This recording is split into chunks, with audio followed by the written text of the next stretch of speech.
Hello student, बहुत बहुत स्वागत है। यूपी बोर्ड क्लास 12 की स्टूडेंट हैं और इस बार आप बोर्ड एग्जाम 2023 देने वाले हैं। तो समझ लीजिए ना कि फिजिक्स का ये पेपर है मॉडल पेपर, ऐसा ही 2023 का आपका पेपर आएगा, सेम ऐसा ही। इसी में से ज़्यादा क्वेश्चन फंसे हुए मिलेंगे। तो ये viral model paper UP board ने खुद इसको जारी किया था कि बच्चे इसको देख लें और ऐसा ही आपका पेपर आएगा। इसकी तैयारी अच्छे से कर लेते हैं तो इसमें से ज़्यादा क्वेश्चन बोर्ड एग्जाम 2023 में आपको देखने को मिलेगा। ठीक है, आप अच्छे से इसको तैयारी कर लीजिए। वीडियो को तुरंत लाइक कर दीजिए, चैनल पर नए तो सब्सक्राइब करके बेल आइकन हिट रखिए, क्योंकि यहाँ पर हिंदी की, इंग्लिश की, फिजिक्स की, बायोलॉजी की, मैथ की, सारे सब्जेक्ट की बेस्ट तैयारी कराया जाएगा। यहाँ पे देखिए सबसे पहले नंबर इसका बहुविकल्पी भी सोल्यूशन कराएंगे और ये जो आप थ्योरेटिकल देख रहे हैं ना, डेरिवेशन, सबका मैं निचोड़ बताऊंगा कैसे तैयारी करना है। तो इस वीडियो को शुरू से अंत तक देखिए, फॉलो कीजिए, अच्छे से समझिएगा। देखिए यहाँ पे सबसे पहले नंबर क्या लिखा है, प्रतिदर्श प्रश्न पत्र 2022-23 कक्षा 12 और ये भौतिक विज्ञान का बच्चों का पेपर है। यहाँ पे समय दिया है 3 घंटे 15 मिनट। ये पूर्णांक जो है 70 नंबर का आएगा। ठीक है, और 30 नंबर का आपका प्रैक्टिकल होगा, यानी कि टोटल कितने हो गए, 100 नंबर। अब चलते हैं यहाँ से, आपको दिखाते हैं निर्देश। और निर्देश पढ़ना बहुत ही जरूरी है। बहुत सारे बच्चे यही गलती करते हैं कि निर्देश बिना पढ़े हुए क्वेश्चन लगाना शुरू कर देते हैं, यही गलती करते हैं। तो ये निर्देश आप जरूर पढ़िए कि क्या कह रहा है पेपर करने से पहले। फर्स्ट नंबर की बात करें तो यहाँ पे लिखा है कि सभी प्रश्न अनिवार्य हैं। इसका मतलब कह रहा है कि कोई भी प्रश्न छोड़ना नहीं है, सबको हल करना है, पहला क्वेश्चन। दूसरा कह रहा है इस प्रश्न पत्र में 5 खंड रहेंगे। पहला खंड अ रहेगा, दूसरा ख, तीसरा है जो स है, चौथा द और लास्ट वाला है य, यानी कि 5 खंड में पेपर आपका बांटा हुआ मिलेगा। इसके ठीक बाद तीसरा क्या बोला है इसमें कि खंड अ जो होगा बहुविकल्पी प्रश्न तथा प्रत्येक प्रश्न 1 अंक के होंगे। जो पहला खंड होगा वो बहुविकल्पी होगा, उसमें ट्रिक करना होगा। ठीक है, इसके बाद देखिए चौथा क्या कर रहा है, खंड ब जो होगा अति लघु उत्तरीय तथा प्रत्येक प्रश्न 1 नंबर के होंगे। ठीक है, ये अति लघु बोलते हैं इसको। ये पांचवा देखिए खंड स जो होगा लघु उत्तरीय, और ये एक प्रकार का करना होगा जो कि प्रत्येक अंक, जो प्रत्येक प्रश्न 2-2 नंबर के होंगे। ठीक है, ये देखिए 6 नंबर जो कह रहा है, जो खंड द होगा ये लघु उत्तरीय होगा, इसमें 2 प्रकार के करने हैं प्रत्येक प्रश्न, यानी कि आपको 3-3 नंबर के 2 क्वेश्चन करने हैं। यहाँ पे देखिए 7वां नंबर खंड य जो है लास्ट, ये होता है विस्तृत उत्तरीय, जो कि ये थोड़ा बड़ा होता है। ये 5 नंबर का, प्रत्येक प्रश्न कितने नंबर के, 5 नंबर के होंगे। और इस खंड के चारों प्रश्नों में आंतरिक विकल्प भी दिए रहेंगे, यानी कि अथवा में आपको कोई एक करना होगा। समझ में आ गया ना। अब चलिए क्वेश्चन स्टार्ट होता है, अच्छे से समझिएगा एक एक प्रश्न को, ताकि ऐसा ही आपका बोर्ड एग्जाम में आएगा तो आसानी से कर लेंगे। देखिए लिखा है कि प्रदान किया गया है ऐसे प्रश्नों में आपको दिए गए चयन में से केवल एक ही प्रश्न करना है। ठीक है, खंड यह जो है इसको स्टार्ट करता हूं। चलिए इसमें देखिए समझिएगा, पहला क्वेश्चन कह रहा है कि निम्नलिखित में से किस वैद्युत चुंबकीय विकिरण की तरंगदैर्घ्य न्यूनतम होती है। कह रहा है नीचे जो दी गई विकिरण हैं, इन चारों विकिरण में से किसका जो तरंगदैर्घ्य होगा सबसे कम होगा। न्यूनतम का मतलब होता है सबसे कम। तो देखिए परावैंगनी किरणें का होता है सबसे कम, या एक्स किरणें का होता है, या सूक्ष्म तरंगे का होता है, या गामा किरण। तो आप इन चारों में से अगर मैं बात करूं तो देखिए इसमें से वैद्युत चुंबकीय विकिरण में से तरंगदैर्घ्य जो कम होगा सबसे कम गामा किरण का, सबसे कम गामा किरण का होगा यहाँ पे न्यूनतम तरंगदैर्घ्य। ठीक है ना, याद रखिएगा, सबसे कम की बात करें तो गामा किरण को याद रखिएगा। अब आगे क्वेश्चन चलते हैं।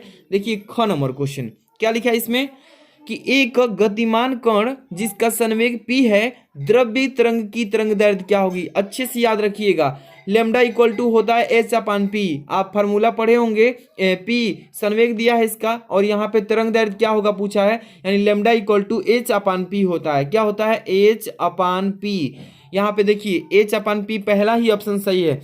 अब देखिए एच क्या है, तो ये नियतांक पलांक बोलते हैं इसको। क्या बोलते हैं, नियतांक पलांक। आप पढ़े होंगे ना, इसको नियतांक पलांक कहते हैं। और नीचे जो है आपका संवेग हो जाएगा। ठीक है, तो यही होता है, यानी लेमडा इक्वल टू h/p। ये पहला ऑप्शन सही है। आगे चलिए यहाँ पे देखिए ग नंबर कह रहा है किरचॉफ तथा प्रथम नियम किस संरक्षण पर आधारित है। कह रहा है कि किरचॉफ हो गया, एक तो किरचॉफ हो गया, और किरचॉफ का प्रथम जो नियम बना है ये किस संरक्षण पर आधारित बना है? ऊर्जा संरक्षण पर, या संवेग संरक्षण पर, या आवेग पर, या द्रव्यमान पर? तो अच्छे से तैयारी करके रखिए कि देखिए जो किरचॉफ का प्रथम नियम बना है ये संरक्षण जो है आवेश के संरक्षण पर बना है, याद है ना, आवेश संरक्षण पर आधारित है किरचॉफ का प्रथम नियम। ठीक है, चलते हैं नेक्स्ट क्वेश्चन। यहाँ पे देखिएगा घ नंबर कह रहे कि पी एन संधि डायोड में उत्क्रम संतृप्त धारा का कारक है केवल है, कारण कौन सा केवल कारण है? तो ध्यान रखिएगा ये लास्ट वाला फिजिक्स का सेकंड पार्ट जो है ना आपका, लास्ट वाला जो चैप्टर है अर्धचालक, उसी चैप्टर में से इस बहुविकल्पी क्वेश्चन को डाला गया है कि पीएन संधि डायोड में उत्क्रम संतृप्त धारा का कारण क्या है, केवल वही बताइए। तो अल्पसंख्यक आवेश होगा, या दूसरा लिखा है बहुसंख्यक आवेश होगा, या तीसरा लिखा है ग्राही आयनन होगा, या चौथा लिखा है दाता आयनन। तो याद रखिएगा कि कभी भी पीएन संधि डायोड की अगर बात करें, पीएन संधि डायोड संतृप्त धारा का कारण पूछे तो अल्पसंख्यक, उसमें जो आवेश की मात्रा होती है बहुत ही कम होती है, अल्पसंख्यक में पाया जाता है, इसलिए जो संतृप्त इसका धारा होगा पीएन संधि का अल्प आवेश हो जाएगा, अल्पसंख्यक आवेश। पहला ऑप्शन सही है। आगे चलते हैं, यहाँ पे अंग नंबर क्वेश्चन देखिएगा, कह रहे कि पी टाइप, देखिए कौन सा type, p type and n type, दो टाइप के यहाँ पे आपको दिखा रहा है। तो यहाँ पे पी टाइप के और एन टाइप दोनों का क्रमशः बहुसंख्यक वाहक होते हैं, कह रहे बहुसंख्यक वाहक होते हैं। यहाँ पे पहला ऑप्शन लिखा है इलेक्ट्रॉन इलेक्ट्रॉन होते हैं, या दूसरा लिखा है इलेक्ट्रॉन कोटर होते हैं, या इसके बाद आगे चलेंगे इधर थोड़ा सा ऑप्शन दो और भी है, देखिए यहाँ पे लिखा है तीसरा कोटर इलेक्ट्रॉन, ठीक है, कोटर इलेक्ट्रॉन, और चौथा लिखा है इलेक्ट्रॉन व धन आयन। तो याद रखिएगा पी टाइप और एन टाइप दोनों में अगर बात करें, पी टाइप और एन टाइप दोनों में बहुसंख्यक वाहक की बात करें तो उसमें कोटर इलेक्ट्रॉन पाए जाते हैं। किसमें? पहला कोटर होगा और दूसरा इलेक्ट्रॉन, यानी कोटर इलेक्ट्रॉन। तीसरा ऑप्शन सही है इसका, क्या बोलेंगे? कोटर इलेक्ट्रॉन बोलते हैं इसको, क्या बोलते हैं? कोटर इलेक्ट्रॉन। ओके, नेक्स्ट क्वेश्चन चलते हैं। यहाँ पे देखिए च नंबर, ओके च नंबर आखिरी इस क्वेश्चन पेपर का बहुविकल्पी है, इसके बाद खंड ब स्टार्ट होने वाला है। ठीक है, देखिए मीटर सेतु की तार निम्न में से किस धातु की बनी होती है? जो मीटर बनाया जाता है, मीटर सेतु, उसमें जो तार बने होते हैं वो किस धातु के बने होते हैं उसको बताइएगा। लोहा का बना होता है, कॉपर का, मैग्नीन या यूरेका का, या स्टील का। तो याद रखिएगा कि जो मीटर सेतु होता है, मीटर सेतु का जो तार बनाया जाता है उसका वो हमेशा मैग्नीन या यूरेका का ही बनाया जाता है, या कोई भी इस आजकल तो अनेक प्रकार की धातुएं आ चुकी हैं, लेकिन इस ऑप्शन के अनुसार अगर बात करें तो मैग्नीन और या यूरेका डालेंगे ऑप्शन। ठीक है, इसी से मिलकर बनाया जाता है। क्लियर है? आगे चलते हैं। अब यहाँ से क्वेश्चन जो स्टार्ट होता है खंड ब से, और ये जो खंड है आपका एक एक नंबर वाला है क्वेश्चन। ठीक है, थोड़ा सा डिस्टर्ब हुआ, थोड़ा सा ध्यान दीजिएगा। क्या लिखा है इसमें? पहला क्वेश्चन, दूसरा का क कि वामन श्रेणी की न्यूनतम तरंग दैर्घ्य क्या होती है, ये बताइए। वामन श्रेणी क्या होता है, न्यूनतम तरंग दैर्घ्य क्या होगा, ये पूछा है। ख नंबर लिखा है कि एकल गोलीय पृष्ठ पर प्रकाश के अपवर्तन का सूत्र लिखिए। ये एकल गोलीय पृष्ठ पर जो है, एकल गोलीय पृष्ठ जो आप पढ़े होंगे ना, उसमें आपको प्रकाश का अपवर्तन का फॉर्मूला बताना है। दूसरा ग नंबर की समस्थानिक का अर्थ बताइए। समस्थानिक का पढ़े होंगे, ये जो है आपका नाभिक वाला चैप्टर का है क्वेश्चन, कि समस्थानिक, संभारिक, सम न्यूट्रॉनिक्स पढ़े होंगे ना। ये तीनों में से एक फिक्स है कि पेपर में आता ही आता है, एक नंबर का फिक्स है। तीनों जो बता रहे हैं, एक समस्थानिक, सम न्यूट्रॉनिक, संभारिक, तीनों में से एक फिक्स है, तो अच्छे से तैयार करके जाइएगा आप। समस्थानिक का अर्थ बता दीजिए और एक उदाहरण दे दीजिए। जैसे कि आपको मैं बता देता हूँ, से यहाँ पे P1 2 1 P3, ये जो है आपको एग्जाम्पल के थ्रू ऐसे ही बताना है बस। यहाँ पे देखिए घ नंबर, रेडियो एक्टिव किरणों की विभेदन क्षमता को बढ़ते क्रम में बताइए कैसे होती है। रेडियो एक्टिव किरण जो पढ़े हैं, विभेदन क्षमता को आगे बढ़ते क्रम में बता देना है। इसके बाद अंग नंबर, संधारित्र की धारिता को कैसे बढ़ाया जाता है, ये बताइए। संधारित्र जो पढ़े हैं आप चैप्टर, उसमें कि पूछा है कि संधारित्र की जो धारिता होती है उसको कैसे इंक्रीज किया जाता है, यानी कि बढ़ाया जाता है, इसको बताइए। आगे चलिए, च नंबर देखिए, कह रहा है कि एंड गेट एंड लॉजिक प्रतीक वॉल्यूम व्यंजक तथा इनकी सत्यता सारणी बताइए। और ये 100% फिक्स है कि ये पेपर में आएगा ही आएगा, हर साल पूछता है। जो लास्ट वाला फिजिक्स का सेकंड चैप्टर, सेकंड पार्ट है फिजिक्स का, कौन सा पार्ट, सेकंड पार्ट का जो लास्ट चैप्टर है अर्धचालक वाला, उसमें से ये क्वेश्चन फिक्स है कि आएगा ही आएगा। कौन सा, देखिए पूछेगा कि एंड गेट, लॉजिक बताइए, उसका प्रतीक बताइए, बुलियन व्यंजक बताइए और सत्यता सारणी भी बना दीजिए, उसका फिगर बना दीजिए। तो आपको मैं बताऊंगा, बहुत इजी पेपर में आता है ये क्वेश्चन, अच्छी से तैयारी कर लीजिएगा। अब देखिए खंड स स्टार्ट होता है, खंड स, इसमें से 2-2 नंबर के क्वेश्चन पूछे जाएंगे, ध्यान समझिएगा। तीसरा कह रहा है कि वैद्युत फ्लक्स की परिभाषा लिखिए तथा मात्रक भी लिखिए, और ऋणात्मक वैद्युत फ्लक्स क्या है इसका अर्थ भी बताइए। ठीक है, आप पढ़े होंगे, अच्छे से जानकारी है तो तैयारी करते रहिएगा, और नहीं तो इसका फुल सोल्यूशन की वीडियो प्रोवाइड करने ही वाले हैं।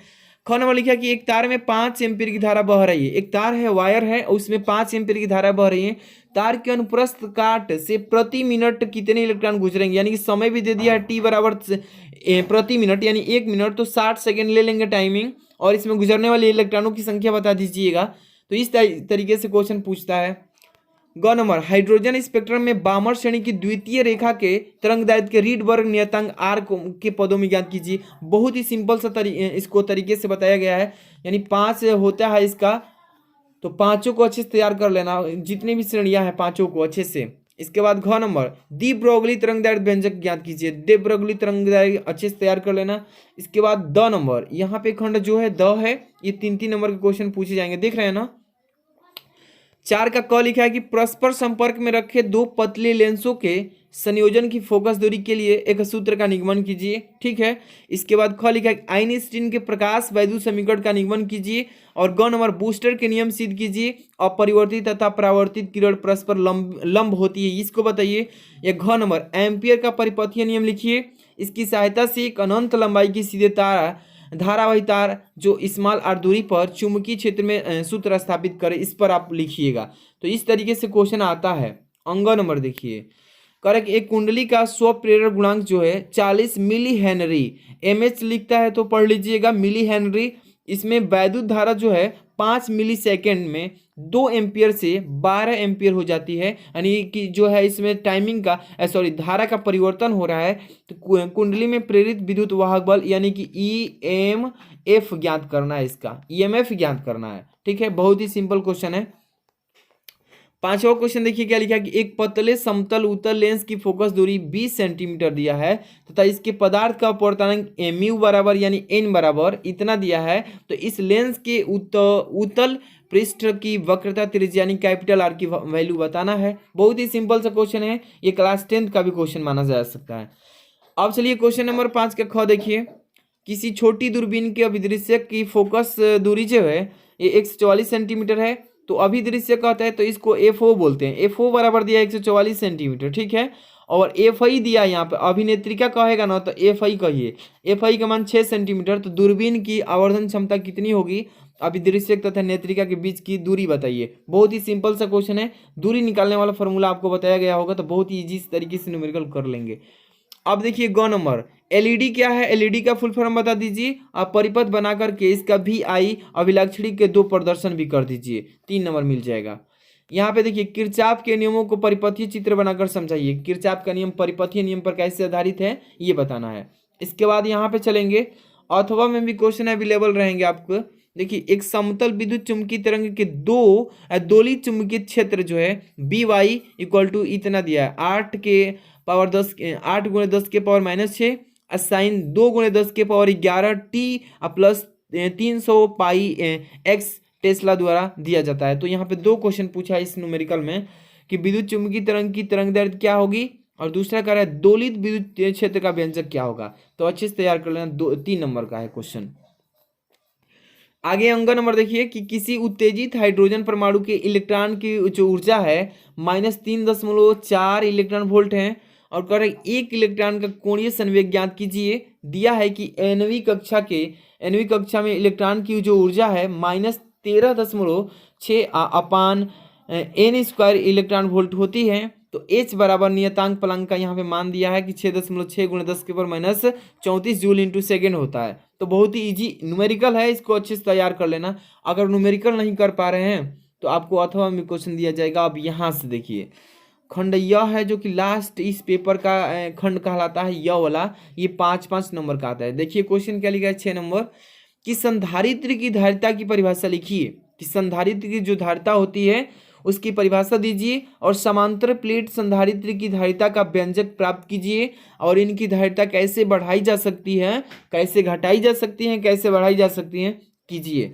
अगर वो क्वेश्चन आपको नहीं समझ आ रहा है तो नहीं करना चाहते हैं तो अथवा में भी मिलेगा कि कोई एक कर लीजिए। लिखा है कि रेखीय आवेश घनत्व से क्या तात्पर्य है और गॉस की प्रमेय की सहायता से एक समान रूप से आवेशित अनंत लंबाई के सीधे तार के निकट वैद्युत क्षेत्र की तीव्रता के लिए व्यंजक लिखिए। तो दोनों में से कोई एक करिएगा, बोर्ड एग्जाम में कोई एक ही करना है, ये नहीं कि दोनों कर लीजिएगा तो गलती हो जाएगा, टाइम भी नहीं मिलेगा। 7 नंबर क्वेश्चन देखिए, लिखा है कि 2 × 10 मीटर त्रिज्या के वृत्ताकार मार्ग पर एक इलेक्ट्रॉन जो है 3 × 10 मीटर प्रति सेकंड की एक समान चाल से चलकर लगा रहा है, चक्कर लगा रहा है, ठीक है। वृत्ताकार मार्ग में मार्ग के केंद्र पर उत्पन्न चुंबकीय क्षेत्र की गणना कीजिए, जबकि यहाँ पे μ0/4 पाई = 10⁻⁷ वेबर प्रति एम्पियर इंटू मीटर और एक इलेक्ट्रॉन पर कितने कूलम आवेश होता है ये भी दिया है। तो आसानी से इस न्यूमेरिकल को कर लीजिएगा। अगर न्यूमेरिकल नहीं आ रहा है तो अथवा में एक दिया है कि 2 समांतर धारावाही चालकों के बीच कार्य करने वाले बल का सूत्र स्थापित कीजिए, 5-5 नंबर का है, ठीक है। तो इस तरीके से करना है। 8 नंबर क्वेश्चन देखिए, LCR संयोजन के लिए श्रेणी क्रम अनुनादी परिपथ बनाइए, यानी LCR संयोजन के श्रेणी क्रम में अनुनादी परिपथ बताइए और इस परिपथ के लिए अनुनादी आवृत्ति का सूत्र भी बताइए, आवृत्ति जो बताना है, और अनुनादी आवृत्ति प्रतिरोध पर कैसे निर्भर करती है ये बताइए। 5 नंबर का था। अथवा में भी दिया है न्यूमेरिकल, जो भी इजी लगे कर सकते हैं। कि लिखा है कि यंग प्रयोग में 4000 एंगस्ट्रॉम तरंगदैर्घ्य का प्रकाश प्रयुक्त करने पर 2.0 मीटर दूरी पर स्थित पर्दे पर दीप्त फ्रिंज की चौड़ाई और 0.6 मिमी का मतलब मिलीमीटर होता है प्राप्त होती है।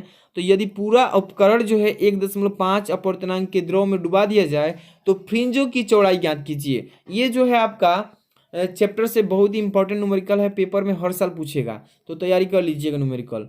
आगे देखिए 9 नंबर क्वेश्चन। 9 नंबर जो क्वेश्चन है इसमें लिखा है कि एनपीएन लिखा है ना, एनपीएन ट्रांजिस्टर में वैद्युत चालन की क्रिया को समझाइए और इसमें आधार पतला क्यों होता है ये भी बताइए, और पीएन ट्रांजिस्टर की तुलना में यह अधिक उपयोगी क्यों होता है ये भी बताइए।